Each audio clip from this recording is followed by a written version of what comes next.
Working out when you don't want to sucks. Being out of shape when you don't want to be sucks more. I wrote this on Threads or posted this on Threads a while ago, and I just wanted to expand on the thought process because it got some good feedback. One of the most common misconceptions I see, not amongst trainers or trainees, but just amongst people who are just now starting to interact with fitness, whether it's because they have a specific performance goal or a body composition goal. And it's that they believe people who are fit, that they would deem as fit, at least from the outside looking in, have some sort of like affinity for fitness to the point that every time we go to the gym, we love it. We love working out. We want to work out every day. And I think that's honestly something social media has probably perpetuated, but it couldn't be further from the truth. I'm a trainer, and there are probably more days than not that I don't want to work out, that I don't want to go to the gym. Maybe when I first started lifting consistently when I was in my early 20s, or when I just got out of college, I did love it, but that's pretty much because that's all I had in my life, and so, honestly, it is a red flag, anyone that, like, is completely obsessed with fitness. They probably don't have a life, and you probably should, stay away from them so they can fight their demons before you interact with them. I digress. But even though I'm a trainer, for me, gym is not life.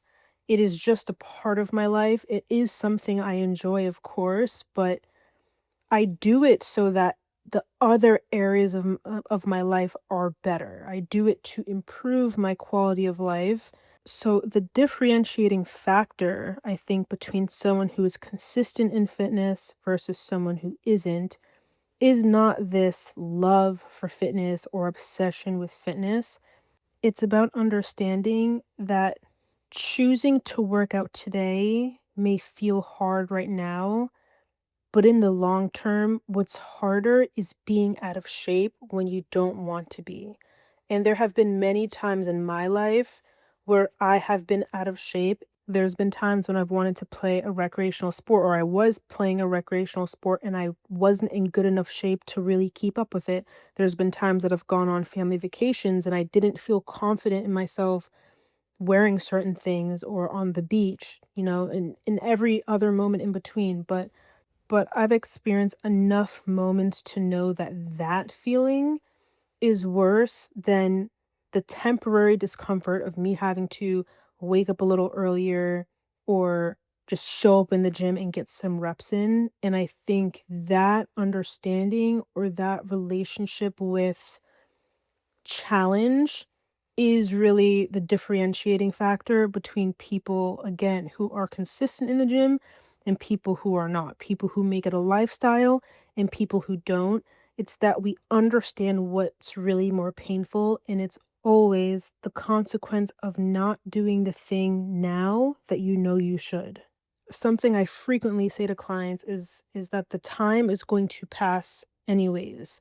So if you have a 3-month goal, a 6-month goal, a 1-year goal, whatever, that time is going to pass. The 3 months is going to pass, the 6 months is going to pass, the 12 months is going to pass, and you were either doing what you needed to do or you weren't. You were either making the hard decisions or you weren't. You were either slacking off or you weren't.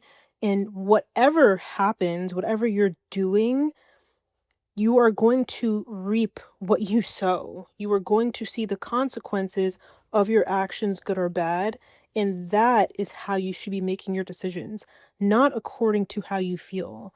And this is kind of going off on a tangent a little bit right now, but that is what discipline really is. It's about understanding what that long term goal is and making decisions according to that goal and not according to how you feel. Motivation is making decisions according to how you feel. And while motivation is important to an extent, you cannot depend on it because it is very fleeting. There's days where I feel very motivated to work out, and it's not frequent. The days that I do feel motivated to work out, I probably spend an extra 30 minutes in the gym because I know I'm probably not going to feel like this tomorrow, next week, or next month. But when it comes, I take advantage of it. Every other day, I am making my decisions according to what that long-term goal is. And so, working out when you don't want to sucks. It does suck. It's very true. It's hard, it's time-consuming, it's pretty monotonous. If you're following a good program, if we're being quite honest, it's pretty boring.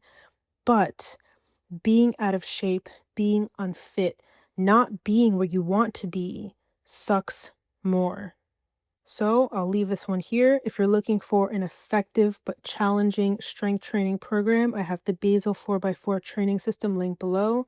I also offer one-to-one coaching. So if that's something you're interested in, the details for that are below as well. And I will see you in the next one.